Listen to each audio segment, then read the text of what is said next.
Hey, Dr. K. Hello.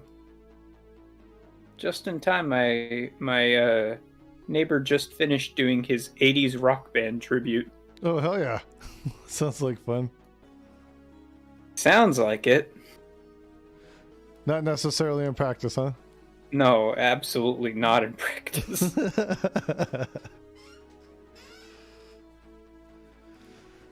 All right. Hang on, I'm going to just Yeah, they say. Okay. turn down some music that I had going. I was doing some Psychonauts action, so Oh, where are you now? Is it the sequel or the original? the sequel, yeah. I haven't gotten around to that one. I have played the original. Quite good. Quite good. Yeah, it's a lot of fun. I've really enjoyed it.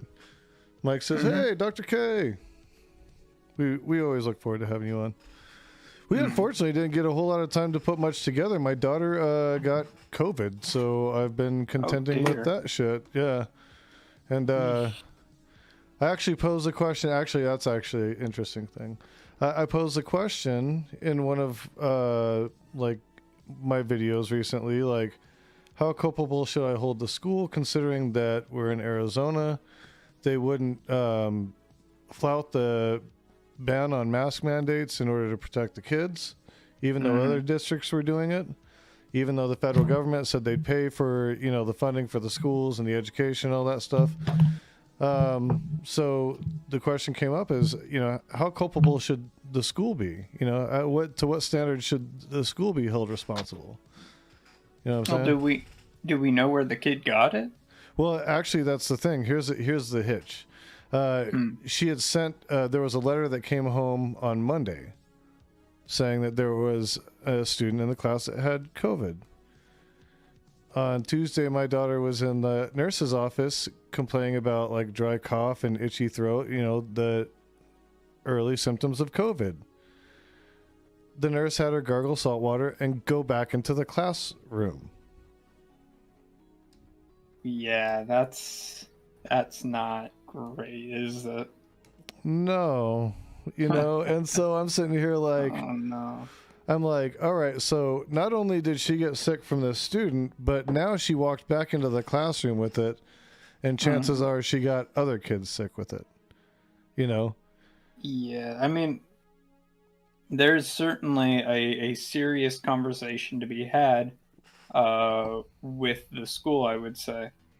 The question is, who's at fault here, right? Is it necessarily the nurse? Is it the nurse is simply following school policy and didn't have wiggle room in this matter?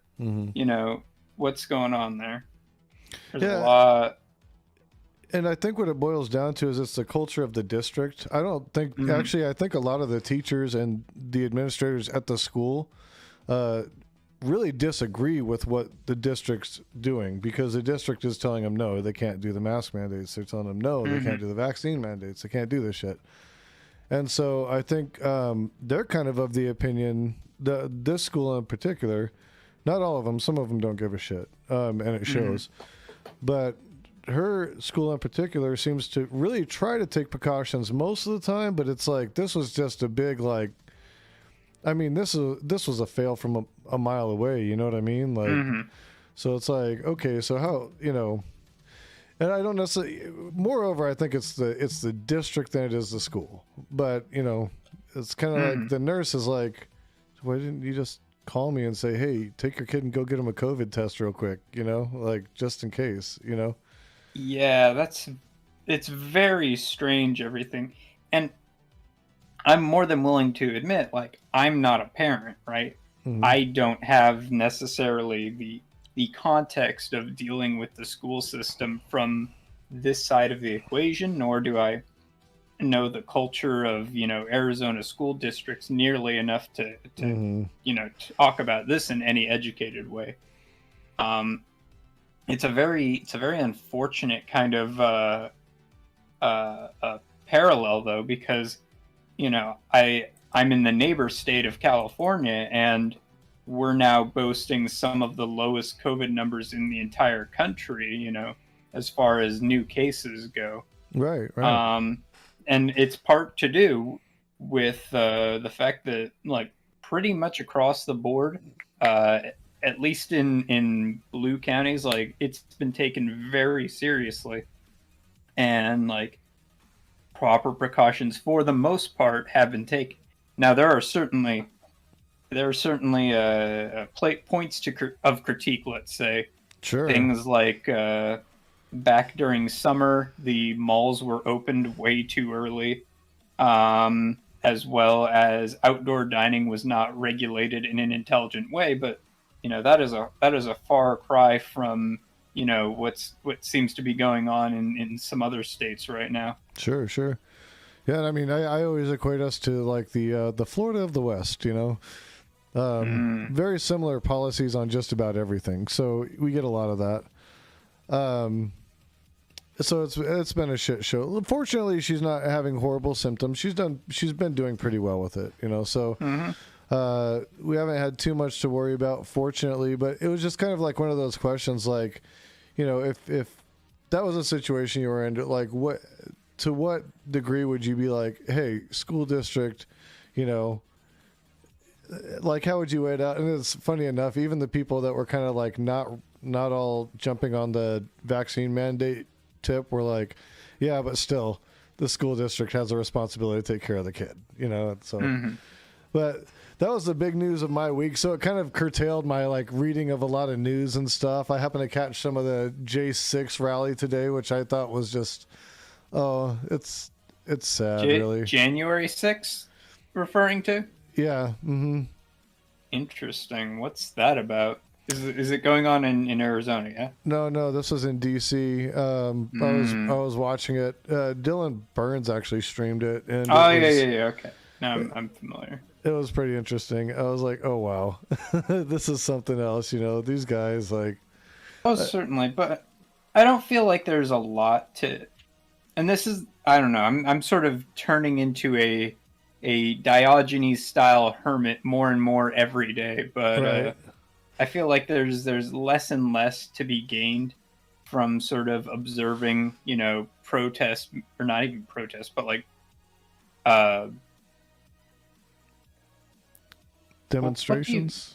Demonstrations, yeah, like this, where it's like, the ideology is essentially cemented. There's really not a whole lot of movement going on for people who believe like J6 was justified. Like, there's really no movement ideologically they're speaking. And so every single one of these demonstrations is essentially just a rehash and an attempt to show like, it's a lot of peacocking essentially, to show I'm strong, I'm still here, I'm still a force to be taken seriously, and just trying to reaffirm those grounds, because there's really nothing else to learn. And so whenever I see those, I kind of nowadays I tone out them more and more. I find it more of something that's like, if there's a couple clips that I can watch and there's some like humorous little bits of, crap that they happen to say. Yeah, it's a freak show, essentially. Then I'm okay with that, but I have no interest in like paying mind to the whole thing. And I think that the more the media, pays attention to it, the worse off we are for it. Culturally, it perpetuates, what they're trying to do. And I don't tone them out, but I'm definitely very cautious to, putting a lot of energy into, tracking the movements of these douchebags and like, giving them much attention. Essentially, like, when there is some sort of ideological or social change within the movement, or there's some shift in power dynamics, it'll, reaffirm my attention. But until such time, I really have no reason to give a fuck what they're doing. They're making everyone's lives demonstrably worse, and like, fuck them. What can I say? Yeah, I agreed 100%. They just, I'm always curious. Like I said, I'm more curious for the freak show. I don't really pay much mind to the rest of it, but like every once in a while you get a clip where you're like, damn, that was pretty damn funny. That's valid. That was hilarious. Hey, you know what? Here's something. Is if that's what you're going in for, right? And you're honest about that, Okay, I respect that. That's not my scene, but sure, I'll respect that. I mean, Oh I man, wouldn't go out of my way. Like, I wouldn't go there and exactly, do that, but I know that there are exact. people Well, that do. obviously. I know there are people that do, and they do it well. That they know exactly what they're doing. Hmm. Yeah, it's a mess. It is. I mean, what about the United States isn't a mess right now, though? It's very in vogue to be a absolute train wreck. Yeah, yeah, it is. It is. I'm still kind of up in arms that people are so pissed off about the AOC dress. I'm like, why do you care? She looked hot. She looked great. I mean, for me personally, I think she's very beautiful. I think she looked outstanding in the dress. And like, she sent a strong message. She walked into the lion's den and said, basically threw up both middle fingers. It was very Sex Yeah, Pistols-ish to me. I mean, to me, even I'm pretending like she's my political opposition, right? Let's pretend she is. Mm-hmm. Even if that's the case, it was some Class A trolling. I'll give it that much. Yeah, right. That is definitely stirring the pot, as we were, and getting the engagement Mm-hmm. in a way that isn't like objectively ruining people's lives. Well, I thought it was. Oh, go ahead. Go ahead. AOC is a politician where I'm not entirely sure what she's going to look like 20 years from now, ideologically speaking, that is. Sure. And when it comes to her, I'm not really interested. Like, she normalizes a viewpoint even vaguely in the ballpark of my own, and so fine, go ahead, keep doing your thing. But she's a House representative for a district on the other side of the country. My Right. concerns are much more Close to home. what's happening in California, what's happening in LA specifically. For example, no one's seen Dianne Feinstein in quite a while. That's weird. I mean, she's either a robot or she's being held up by strings and a marionette. Oh my god. She needs to retire, man. So what happened with that housing bill out there? Wasn't there like a housing bill? Which one? The one Newsom passed recently, AB? Yeah, like I heard Garcetti was like not doing anything with the money or trying to like move that money into a bunch of like contractors that he's associated with or some shit. Oh, certainly. Well, I know for a fact in my own very own slice of LA, there was a scandal recently about something very much up that alley where the councilman himself was taking money from contractors, specifically showing favoritism and all that, doing the whole back scratching routine. Right. And certainly Garcetti has been quite on that. Garcetti, for the most part, hasn't even been very active in LA's politics scene right now, rather delegating most of the work of shit kicking LA to the city council and the sheriff's department. His big thing right now has mostly been schmoozing with Joe Biden and trying to get like comfy accolades set up for himself. Maybe get himself appointed somewhere or set himself up for the rumor is ambassador to like maybe India or something. Oh no. No. Honestly, no, I'd be down for it. It gets him out of LA. Yeah, he's really good with third world countries, No, come on, that's rude. That's so fucking rude. Man. I'm sorry. I'm sorry. I can't believe you've done this. A bridge will never be repaired here.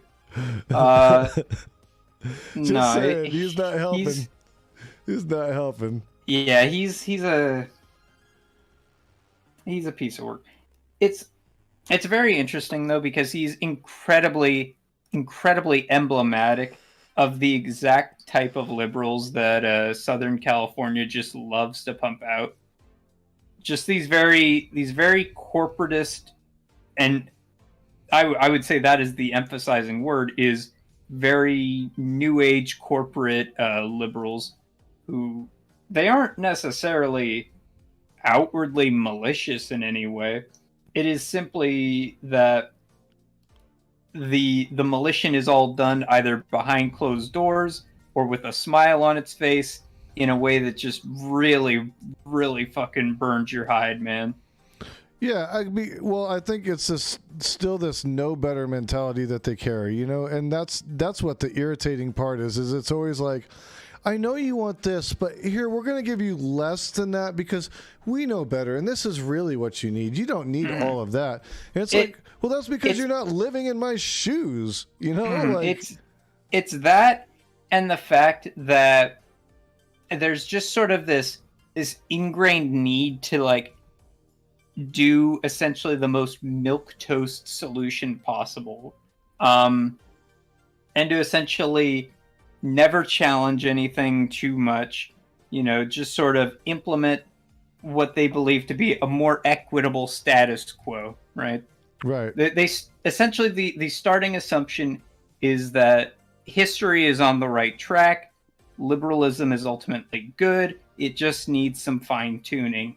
And you know, this is a fundamental ideological disagreement I would have with, you know, liberals across the United States in general, but LA liberals are very emblematic of this sort of mindset that it's almost even reactionary in a strange way, because like they're aghast that you would ask for something like, it's not good enough now. We're not doing enough. For example, right, with this single family zoning thing that happened in California, right, there's this. When I say reactionary, right, I'm not meaning like, you know, there's conservative shitbags. I'm meaning that any change to the status quo is met with an aggressive reaction. Yeah. Oh, yeah. And this sort of primal need to sort of stop it before they even see the potential effects of that change to the status quo. And so, like, you know, you change the housing laws, and so, you know, coalitions of landlords essentially jump on magnifying that reaction and do whatever they can to squash it, kind of thing.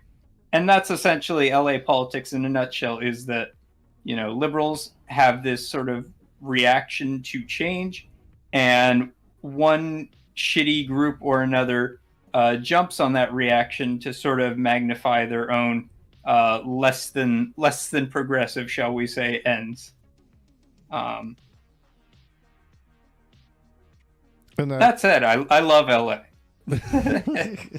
No, here's the thing. I critique my city to high hell, but I quite enjoy it at the end of the day. Well, and so but isn't that the thing? Like, and that's a big point of contention I always have is when somebody says, "Hey, you're critiquing this state or this city, or you're critiquing your country.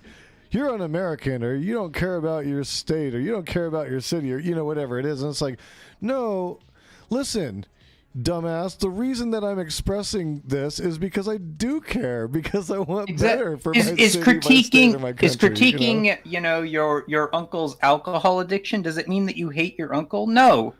It means that you love him so much that you want to see him become better than he is now. Right? Exactly. And that's the fundamental logic, like, I operate under whenever I critique this country, right? Is I love this country and I love the people in it, and I want to see them do well. I want to see them thrive. And this fucking misanthropic, nothing can fundamentally change attitude is a sickness that is making this place fundamentally a worse place to live. And I can tell you, like, here's the scene and, like, the generation that I'm in, because, you know, I am 41. You know, I'm maybe like a, you know, step away just a little bit, you know, but when the people that I have grown up around, and the people that I know interpersonally within the same, like, age range, The biggest thing is, and we always kind of grew up this way, and I remember this, was like, screw politics, disengage. They don't give a shit about you. Don't give a shit about them. And most of them won't even vote. Even at our age right now, with their kids in schools, with these things affecting their lives, they're still like, screw that. I don't believe that it works. None of it works. It doesn't matter if I vote or not. And I'm like, you're in your 40s now. Like, how the hell could you not understand the importance of this? Like, you can actually physically see the impacts of voting, like, right now.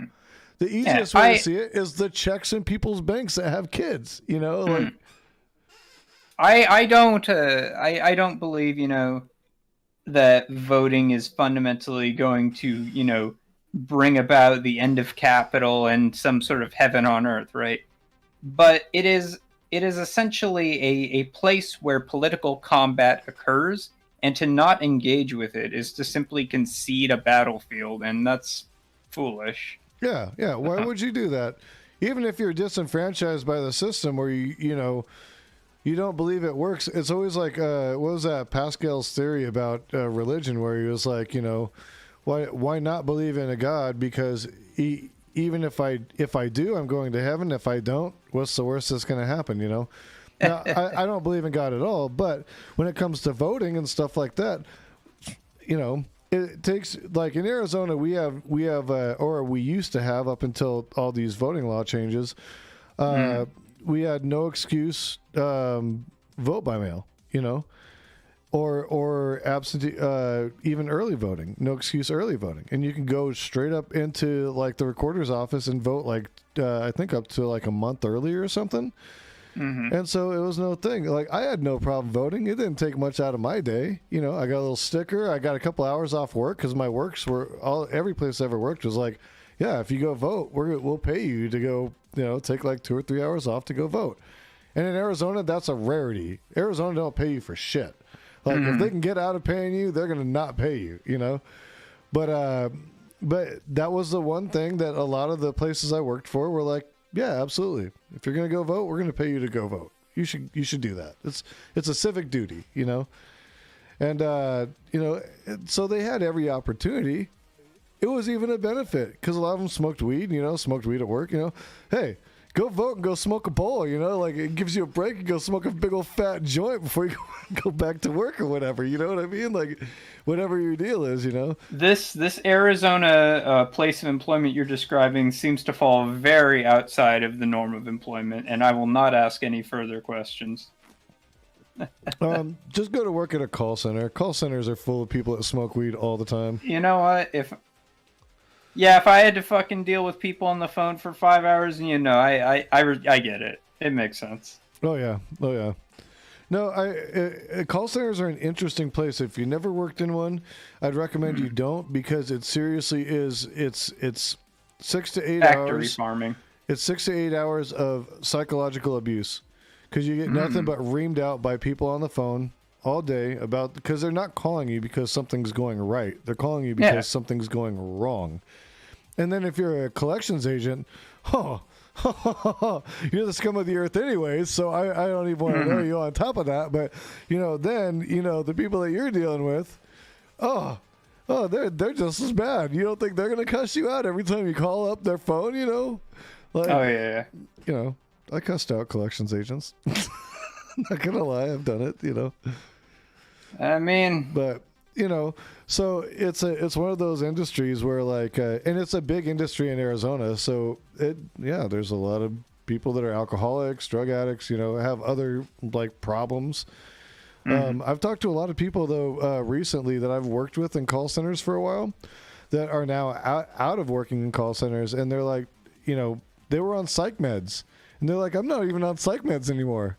Like they're like, I'm free and clear of all my psych meds because like, that was the problem. Like, I think a lot of them may have had some tendencies towards having some issues, you know?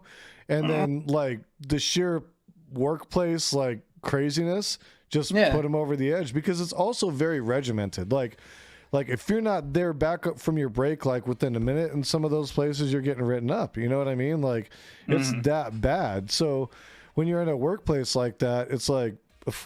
Of course you're gonna like become an alcoholic or a drug addict or something, you know? Like, oh yeah. But no, I don't recommend anybody go work in those institutions if you can avoid it. Or if you do what I did and go work on the back end where you work in tech admin. you don't have to deal with that, you know? Yeah.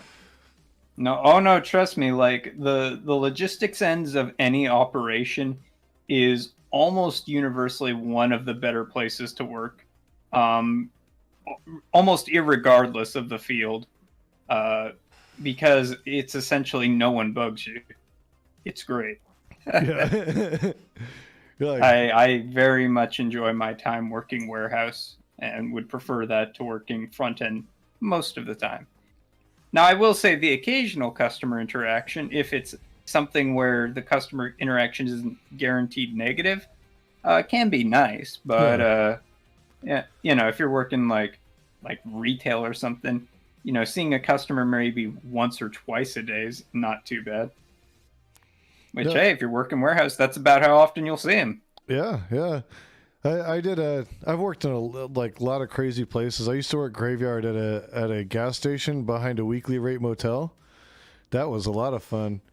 We had a lot of drug addicts that came in there. Yeah, that sounds like the place to see it. There was a lot of Romanis, and you know, I'm not stereotyping, but these specific Romanis did like to try to get me to give them shit for free all the time and steal shit, you know, and like that's not all of them. I've met some really cool Romani people that are like really cool, but this specific group were just not at all.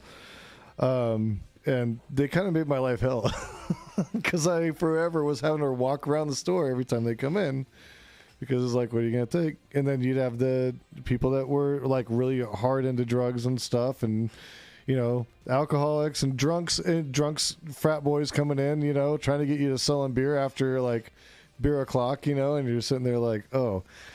That's right. Arizona is one of those states that has like a cutoff time, right? Yeah, 2 a.m. That's very strange. So like, so 2 a.m. the cooler's got to get locked, and you know, the frat boys don't like that, and you know, like some of them would try to get violent with you and stuff like that, or the good old boys, because we had a lot of good old boys too, you know, country bumpkins. Because that's the weird thing, like in Phoenix, it's like you have your college town, which is Tempe, which is not that far away, you know, from like all the other suburban cities around there. And then, like me, I lived in Chandler at the time, and so Chandler was not that far. There was a lot of people that lived in Chandler and then went to university, ASU, over in Tempe. So you'd have a lot of the frat kids and a lot of the college kids and just the wild ones that would just be like, woo, I'm going to come in, you know, raise a ruckus. And it's like, bruh, I'm not the one. Because back then I had a very short fuse. I had been in a lot of trouble, like getting in fights and different things like that. So like, I wasn't the one working at that place to like mess with that. But eventually I left because I was just like, screw this, man. Like even for me, this is too much. Like I don't want to deal with this shit, you know. So I always respect those workers, man. They deal with a lot of bullshit. Oh yeah. Respect to almost all workers. Yes, exactly. It's rough. Anyone who gets up at fucking 6 a.m. and puts work boots on, you know, fucking salutes to the real troops, right? That's right. Every day fucking struggling for your life against the beast that is capital. I think sometimes it's good to actually have done some of that work just because it puts you more in touch with... Give me 1 second. Sure.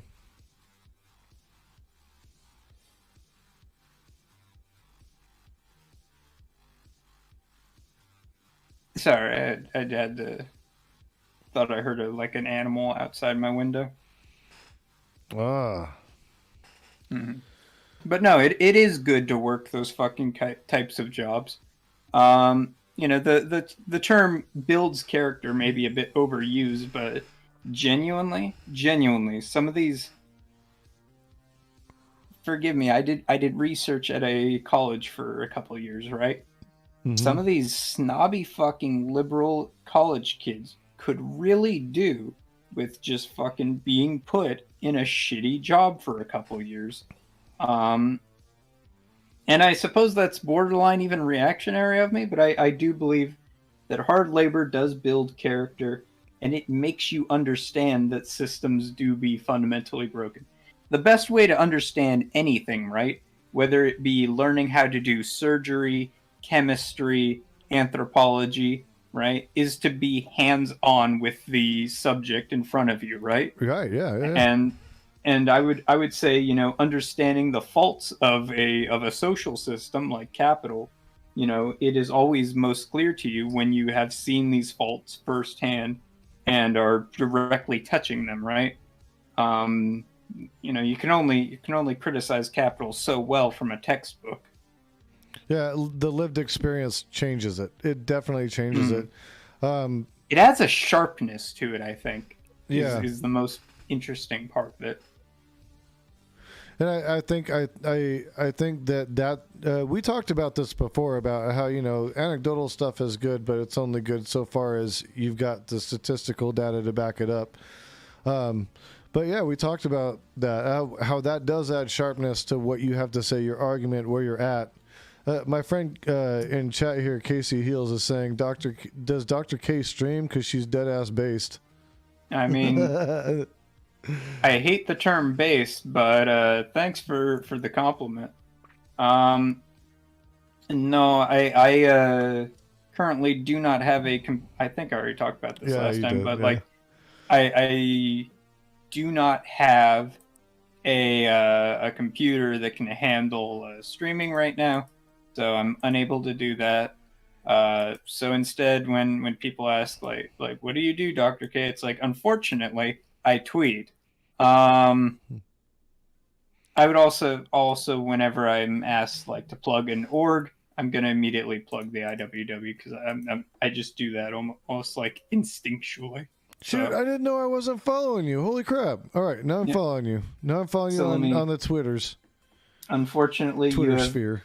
Yeah, you have made a grave mistake today, but you know what? More power to you. No. I follow Hans and Stardust. It can't be any more of a mistake than that. No comment. No, I really like all those folks. They're hilarious. Like, honestly, it's the whole Twitch thing. And I was talking to Smite Knight about this the other night. He's actually a really cool Twitch streamer. If you haven't seen his stuff,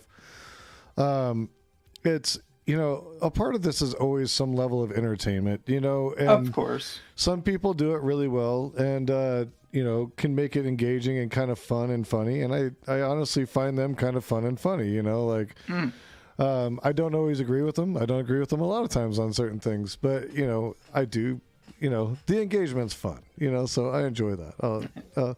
I'll relish in that part of it. I don't have to agree. My issue is, while I am blue collar, at the very core of my soul, as much as I try to deny it, I'm a very stuffy academic type, and I'm not one.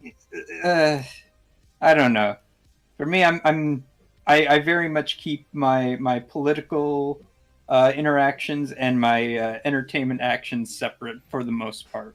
Right. That's a personal taste thing, And oh man, I love that, and I so want people to do this more, where they just say, no, it's not to my taste, but whatever. And then just move on with their life. You don't have to be with it on everything 100%. Exactly. Not everything has to be a clash of civilizations. And in fact, I would say making everything like that waters down the power when you do take a hard stance on something.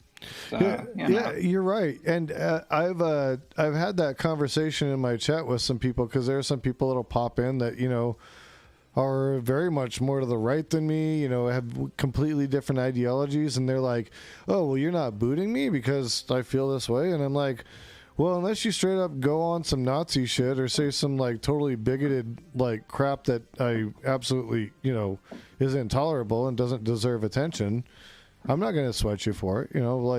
We can disagree on a lot of policy ideas and political perspectives, and I can still respect you as a human, outside of it. If you say that chattel slavery wasn't a problem, then we're probably not going to talk anymore, but you know.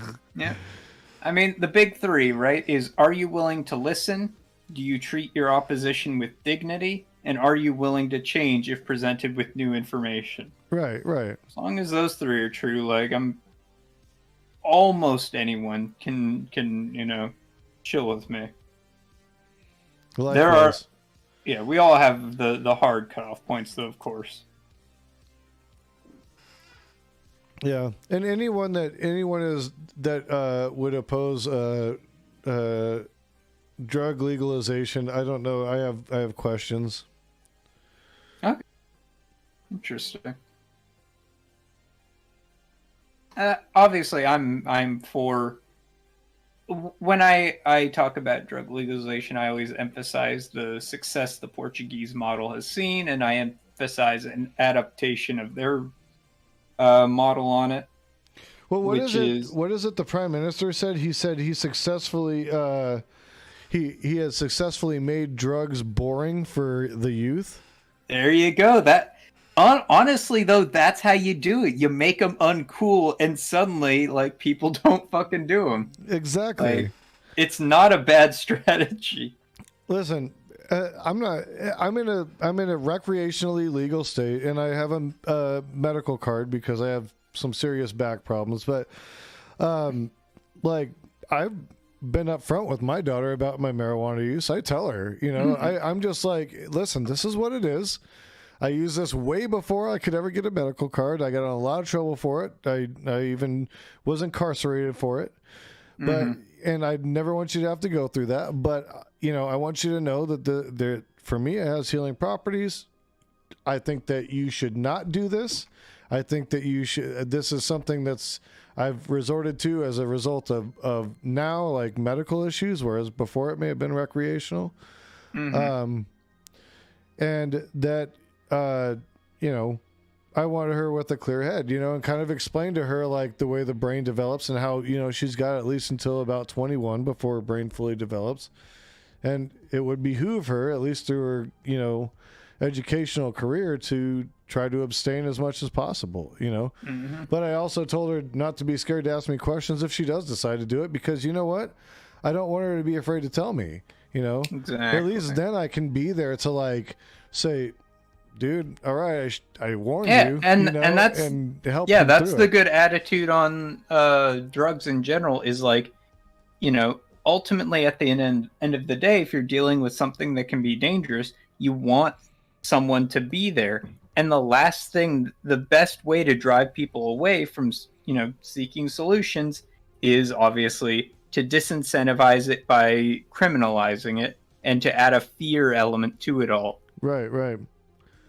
Who's gonna ask you for help when they're scared that you're gonna yell at them for it? You know what I mean? Or have them arrested. Yeah. Right? Which is what my parents did. Exactly. They had me locked up for it. There's an abandoned gas station, right? That was turned into a weed shop. And it's about 3-4 miles from where I live, right?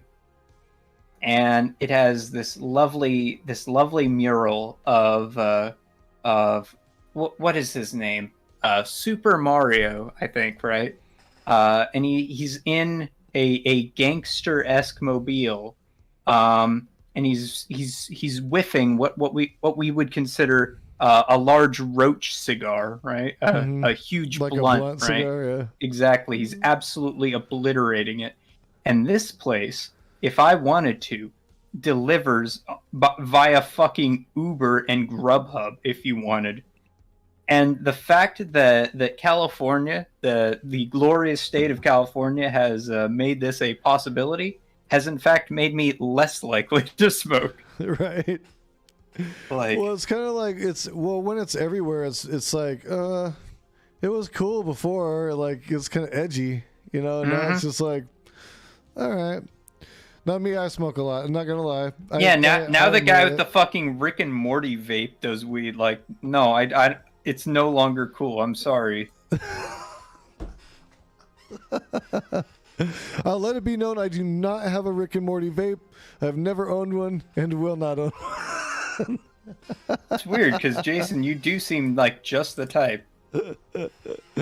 I like the show, but I understand that Rick is no hero. You know, like, that's not what's funny about the show. It's funny that he is a depraved, horrible human being. Yeah, he's like, the philosophical concept of single-minded hedonism, and he is not to be emulated, in fact. Right, yeah. Don't go do what he did. You know, now I don't know. The dude from The Big Lebowski, people that want to model their lives after him, I don't know. I can be okay with that. Go ahead and do that. The dude's cool. Who's your film or TV hero? Mine is, and then I stop right there, because if I say that, that's no good for Twitch. Uh-oh. Do you have do you have a controversial film or TV hero? I was just gonna say like some fucking mafioso from an Italian mobster movie. It's like, no, that's actually not okay. I was just about to say like fucking Leon from The Professional. It's like, don't say that on this man's stream. Actually, for his health, for yours, teach the children well. Teach the children well. Exactly. Be the hero you want. I'm sorry. I am so fucking distracted by this Mario's smoking a blunt like fucking mural. And it's a big mural too. It's like a solid half of the store is taken up by it. Post it in the chat. I'm trying to figure out how to like screen cap this without doxing myself. All right, what we're going to do is we're going to take snipping tool. We're going to create a PNG out of that, and then we're going to, since I just linked my Twitter, I'll just post it on there. Oh, hell yeah. So there we go. And then we go to the other platform, we drop it there, and we say, found around town. All right, there we go. Posted to my Twitter, and you can see the glorious Mario smokes a huge blunt mural in all its glory. Oh, check this out. I got a third monitor now, so I'm going to try to actually post. Let me see if I can add the third monitor as a display source, and I'll put it there underneath us. Wait. Oh, man. Yeah, that's really... You know, I want to see, like, how deep can this bit go? I heard there's like an ocean and underground. There's like a huge bubble of water, essentially the size of like a small ocean down there. And it's like maybe we can drive the bit into the ground enough that it hits water again. What's this? What bit is this?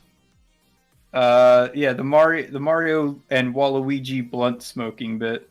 Oh, okay. But let's see. We're gonna drive it into the gutter. Yeah, there we go. That is a good ass mural, man. Oh wait, what? Take that off. There we go. Yeah, that's pimp. That is dope. Is that your house? No, what? Excuse you? I mean, if it was, I'd be like, "That's awesome." Listen, I'm not some fucking 16th century Italian duke, right? Who can be just fucking commissioning these beautiful frescoes in my personal villa. Okay, so I respect that you think so highly of me, but no, I'm not a patron of the arts like this gentleman is. Well, because I have tattoo artist friends that do this for their like my friends' kids. Like, and they'll do it for free just because they just want to do it. So, oh my god! Ask a tattoo artist. Make friends with the tattoo artist and ask a tattoo artist. That's how you do it. You know. Like, I mean, I hang out with enough scum of the earth that I probably could. I'm probably like one connection away from one. Oh, for sure, for sure. If I ask my friends, they like, I bet 3 of them at least know one. Oh, dude, and like. Honestly, the tattoo artist community, they're some of the nicest people. Yeah, they're good guys. One of my best friends is a tattoo artist up in Washington, and he does amazing work. My whole back is done by him. He did a Banksy piece on my forearm. He did my daughter's name on my chest. Like, he's done a lot of my work. And but I remember when he was tattooing out of his house, like when he was like real young, you know, like, because he started tattooing when he was like, I think 16 or 17, you know, and he went and got this shit and was tattooing out of his house and doing kind of like home tattoo stuff. And I watched his talent grow, you know, and it was really interesting to watch him develop and get better at his craft, you know. And finally it got to the point where it was like, all right, you done got it good enough. You figured it out. You're good. You're good. You're doing it right, you know. So yeah, I'll go ahead and let you tattoo me. And he did this one tattoo on me, and it came out so perfect. He was in an apprenticeship, and all he could do was like black and white stuff. And he did this tattoo so good. Like his mentor looked at it that day, like while it was still fresh, and he's like, all right, your apprenticeship's over. It's time to get to work, you know. So I was like.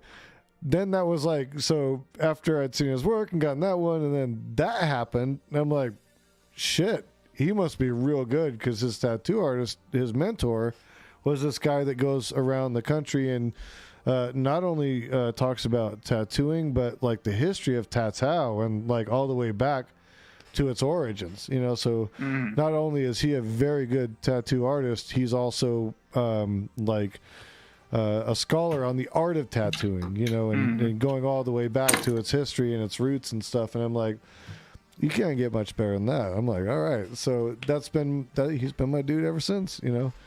Doesn't hurt that he's a friend. So, you know. Hey, it's weird.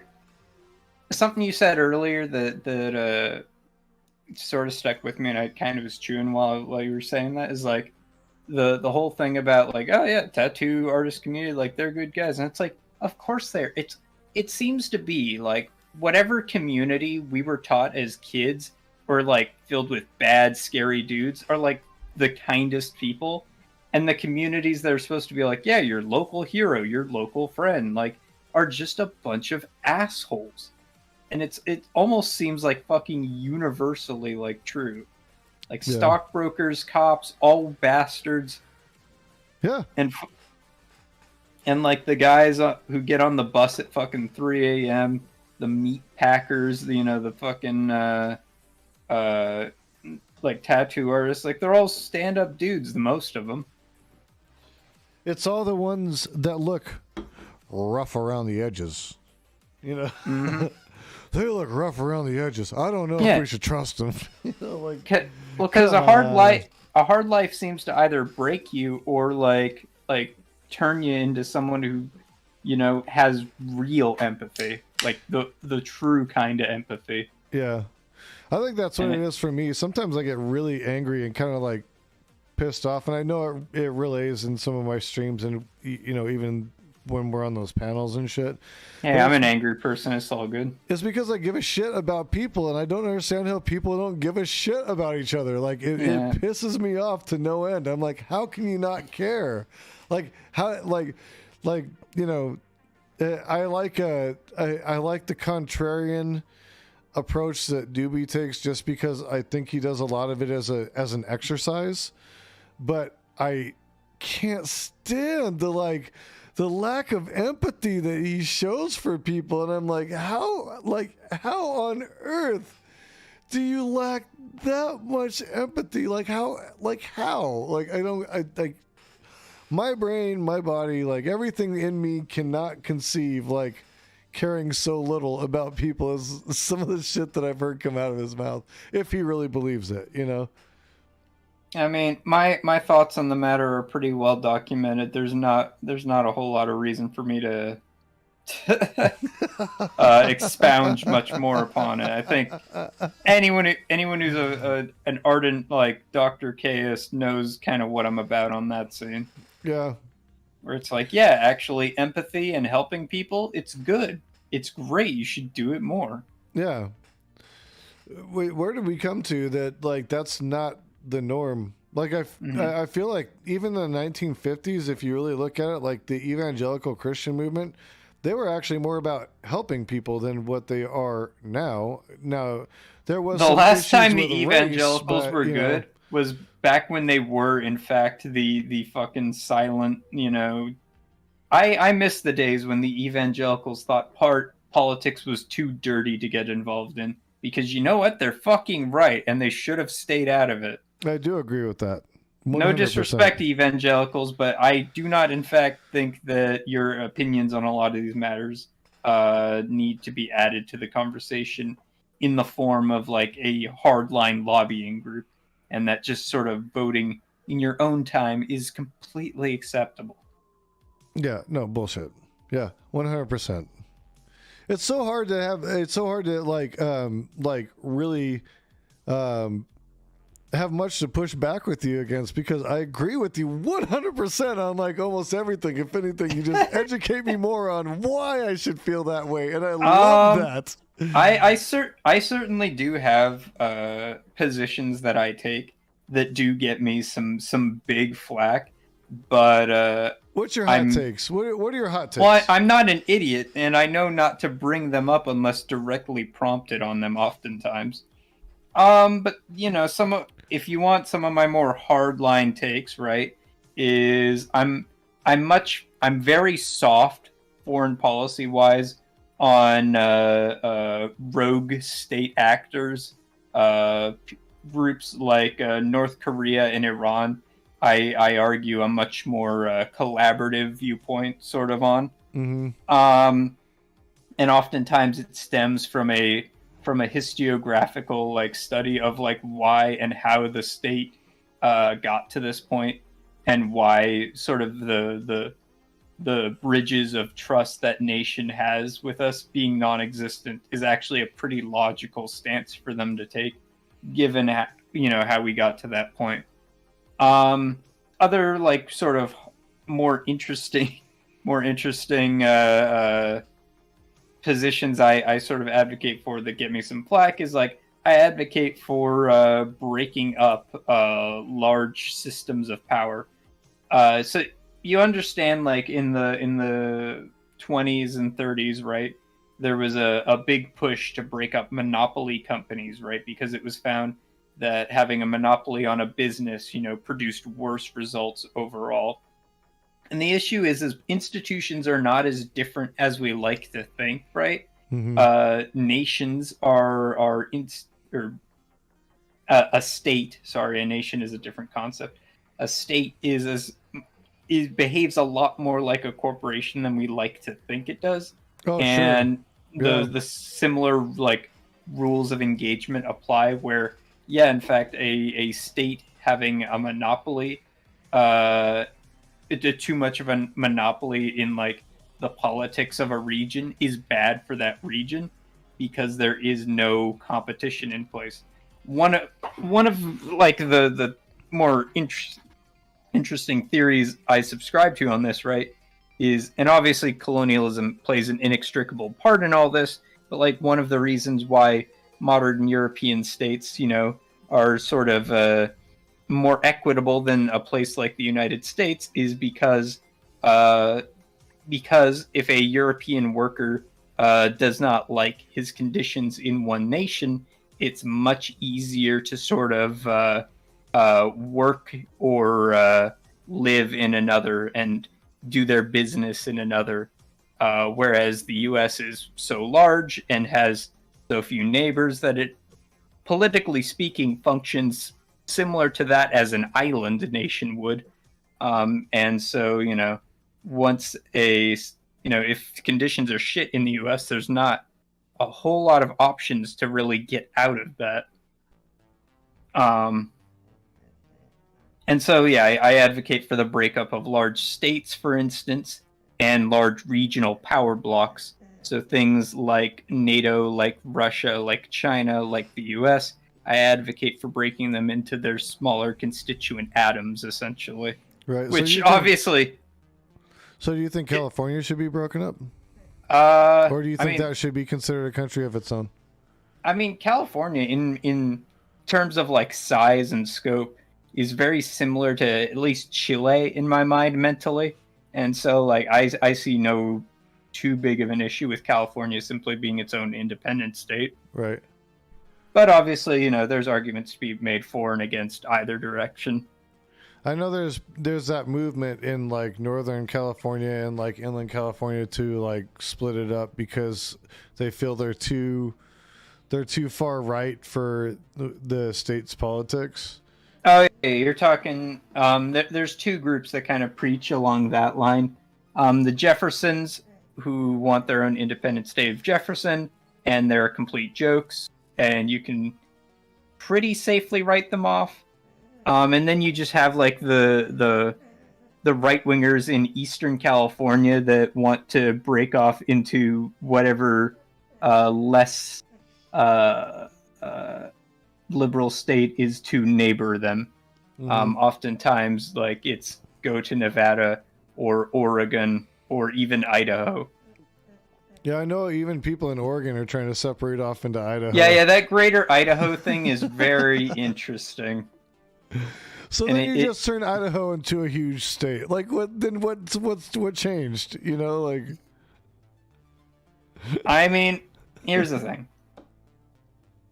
I'm somewhat sympathetic to the idea, simply because I do believe, like, you know, if that is the popular will of the people in that area, and the state of Idaho and many of the people of Idaho don't seem to mind, it's like who is really getting hurt by that, right? But still, you know, my gut reaction is to be like, that's a little odd, that's a little revanchist, I don't know. But you know, with everything you have to consider all sides of the matter, and honestly, I don't like it, but if it happened, I wouldn't fight it, and I wouldn't necessarily stand in the way of the people doing it either. I think honestly what you'd end up with is a populace so small that I don't know that it'd make a huge difference, because, you know, a lot of that boils down to how many people, you know, like to create new congressional seats and things like that. They might get one. California might lose one. Well, I mean, here's the issue, you know, right? Like, is these would be representative seats, right, that we're talking about? And the representatives that these constituents are electing, right? Because constituent representative elections, you know, are simply located in the region, not the entire state. Right. Their representatives would already be conservative. You know, Kevin McCarthy, for instance, from Eastern California, is one of the most powerful conservatives in you know, our Congress, right? Yeah, true. Like, true. You know, they're already electing moving conservatives. Over to Idaho isn't going to change much, you know, or Nevada. In fact, in some ways, I'm kind of nice, because now at least you've got it all in one basket, as it were. Right, right.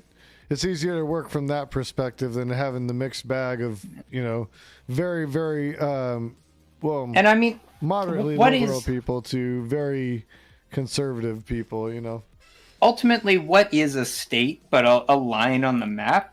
And if people ultimately decide that that line does not reflect the reality that they live in, why should we keep it, aside from simply being traditionalists who do not like change?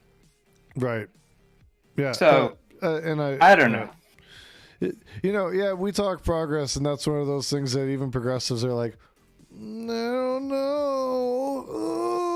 Well, you wanted Dr. K hot takes, like these are. But no, that's an interesting proposal, and not one that I actually can say I necessarily disagree with. You know, I mean, I think it's a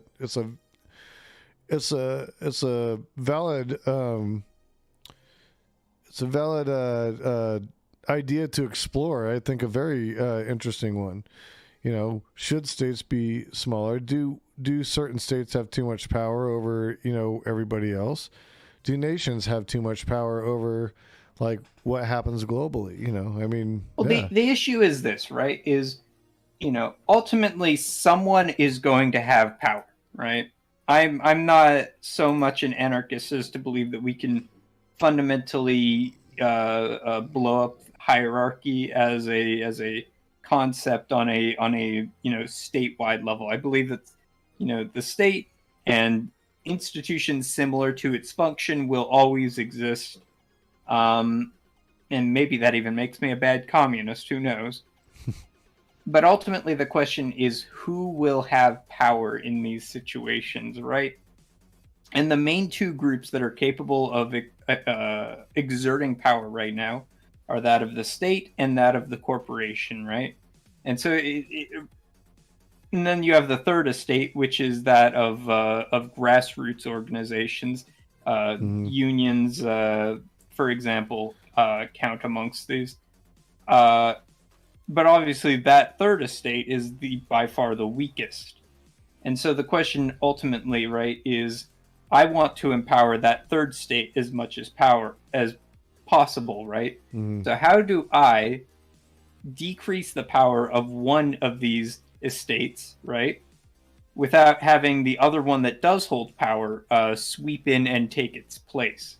Because that's essentially been the issue of socialist movements for some time now, is whenever we try to expand the power of the third estate, right, the other two instantly come in and steal away the power that we've simply freed up. Right. So essentially more power on the local municipal level. Is that what you're referring to then? That is certainly one avenue for that sort of power realization.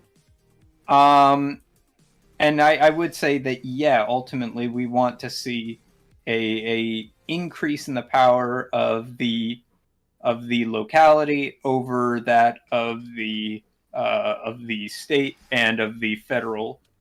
But again, that comes with some caveats, and you have to be careful, because if it's a state, right, or if it's a municipality doing it, right, and they want to run rough trod over someone's civil rights, and there isn't quite the ability to appeal to a Fed anymore, that becomes hairy as well. So it has to be done extremely cautiously, which is fine. Yeah, I get that. I mean, I think that, and my opinion about the federal government too has always been that the intervention should come when there are basic civil rights or constitutional violations that warrant federal intervention. Outside of that, we should try to defer as much power as we can, not to the state specifically, but more the locality, unless there are situations where we find that there are serious civil rights violations or a pattern of abuses, within the administration of those governments. Outside of that, fair game. But yeah. I see the only reason I feel that way is because being in Arizona, we've seen that we had a sheriff, Joe Arpaio, who became very famous or infamous, depending on how you want to put it, for abusing the rights of people who had brown skin. And literally, it came down to one night on live television. They actually drove a tank through the backyard of somebody who they thought was harboring immigrants, killed their chickens. Steven Seagal was with him. Steven Seagal. Yeah, and the guy was he was an American citizen. He was an American citizen. Gentlemen,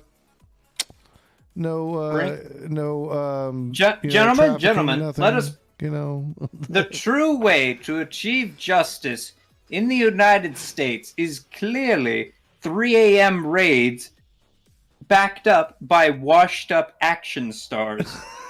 Nothing more can achieve the true vision of Washington and Franklin, and truly get us to the glory of liberty that we all want to see. For what is liberty but the liberty to run one's tank through the man's own chicken? You love to see it, folks. Absolutely love to see it. Oh, yeah. Like, it's funny. You know why? I'll tell you the real reason that guy got voted out here. It's pretty funny.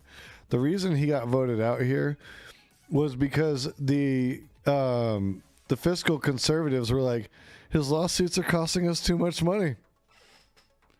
Had nothing to do with the civil rights violations. The lawsuits are costing too much money. They're like, we can't afford this shit. We can't afford to keep getting sued like this. You strangle the bastard with the rope he sells you. Right.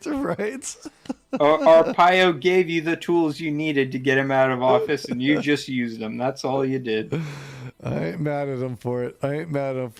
Whatever reason they chose to take, I'm good. Like that's fine. It's interesting too because he has to cooperate with Gascon, George Gascon, who is let me make sure I get this right off the top of my head. I think he's either L.A. or California's acting attorney, right?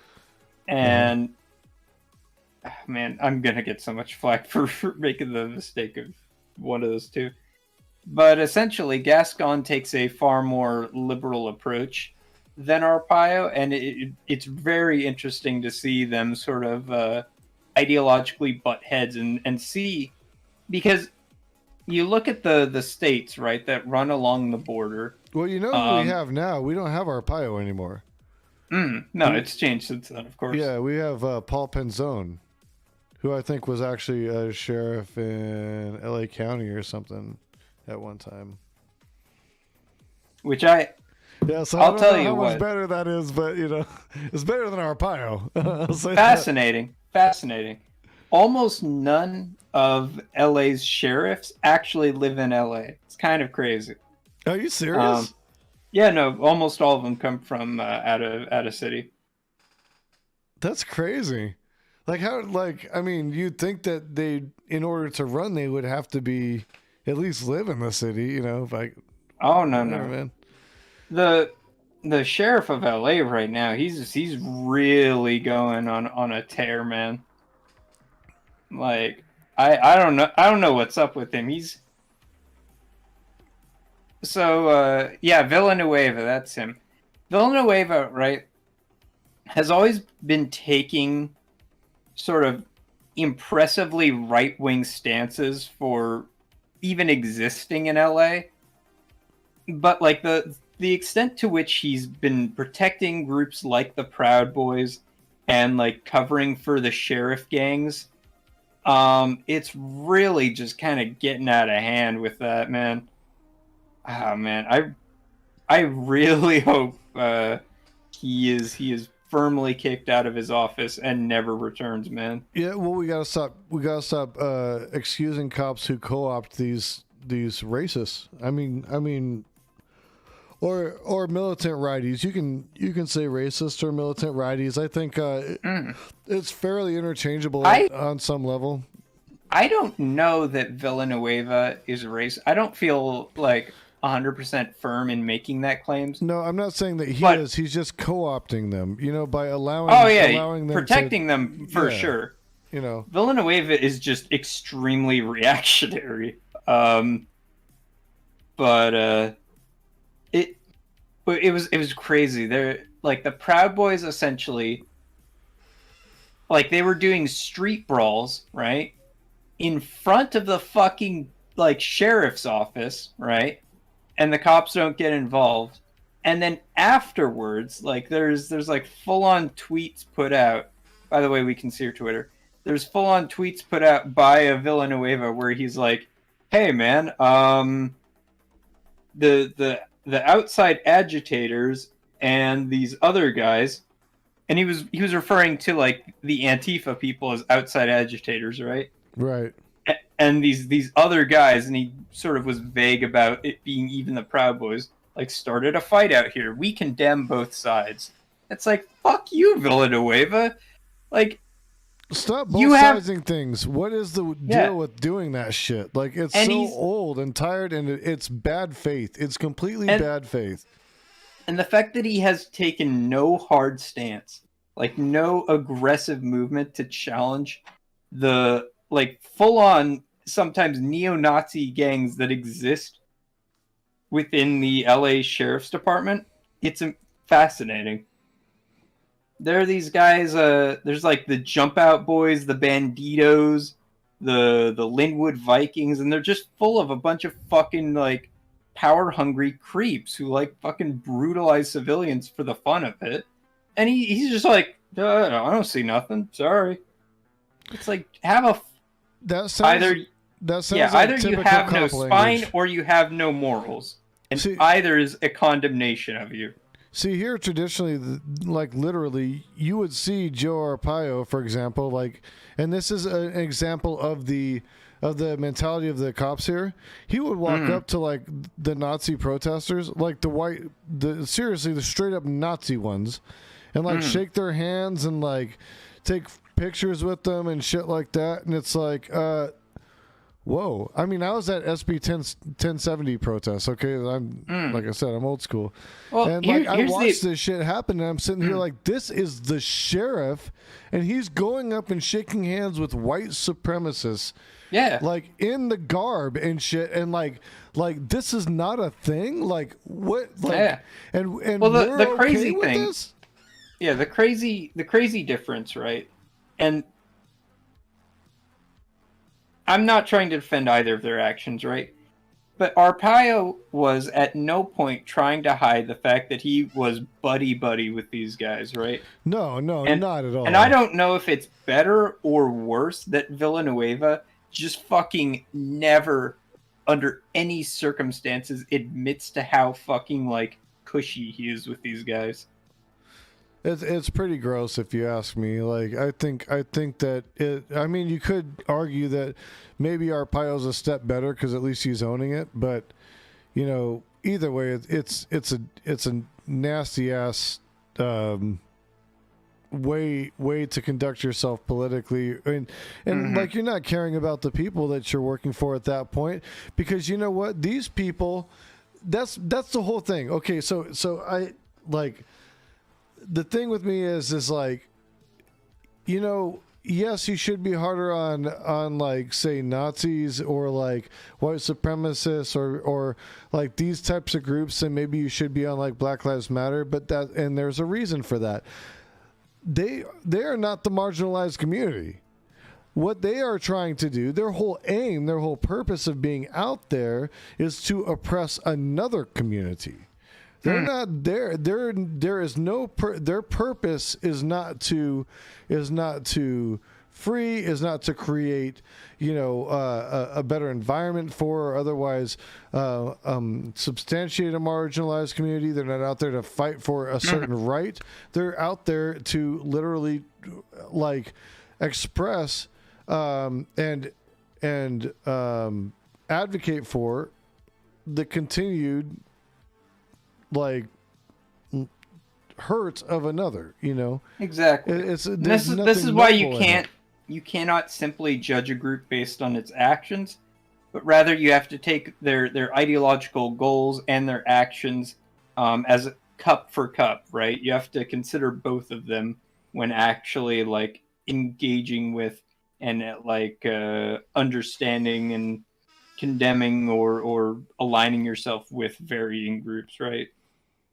Yeah, exactly. You can't just look at one in a bubble. And I think people try to like exist in vacuums like that because it seems pretty and it looks neat and it's perfect, but exactly. It's just Absolutist thinking is like completely running rampant right now. And you know, there's a multitude of reasons why that is. I've had a long day. I did a 6-hour shift today, which isn't that long, but you know, add in other stuff and it adds up. For sure. So I think I've got about 5-10 minutes left in me. Is there anything you want to talk about to sort of close out our little hour-long discussion? You know what? Why don't you just again throw the links for the organizations that you like, and if you want to give any kind of like outro to people, any kind of insight, because you always give great insight on your way out, Dr. K. So I'll give you the floor for 5 minutes, and you can tell people what they need to hear, because I know you got it. Okay, to the 5 lovely gentlemen and ladies watching, you know, I've made myself well known. I'm Dr. K. I'm a local pissed off left-wing person. That's just really that simple. Unions are cool. Since we were talking about shit jobs, I'm gonna expound on my thoughts about that for maybe a moment before I leave, and that's that the only way that you really fix any problem, fundamental problems, is by getting your hands dirty. That a better world is not going to be made by sort of tweeting it out.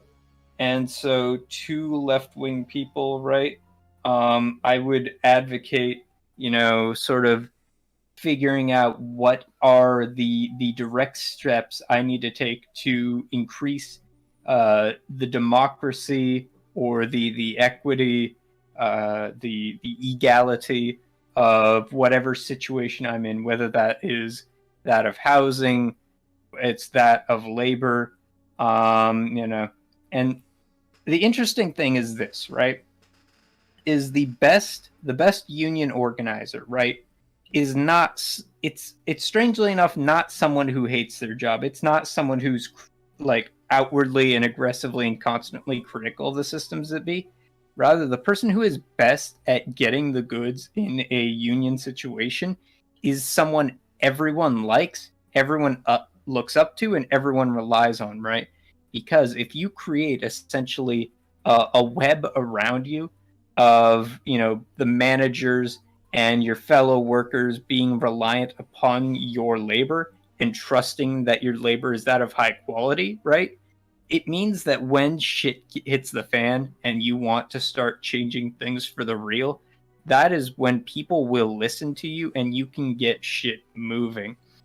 And that, like, the first steps to some grand idea of communism, if that's what you subscribe to, if it is simply a more equitable workplace, it really does start with you.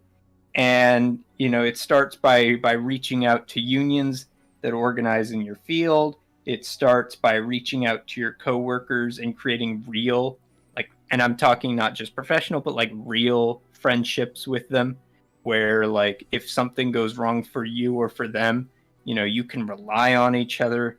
It's about creating real community networks, so that when the electricity, when the water, when the trucks stop coming, right, you aren't alone up shit creek, but you have a networked and understood community network that you can fall back on, that serves to sort of serve the functions of what has failed before at a larger scale. The revolutions of capitalism and of liberalism that replaced earlier feudalism and mercantilism did not spring up out of nowhere, right? They were the result of institutions growing and building inside the old ones before they finally hatched into the new and, at the time, better systems that took their place, right?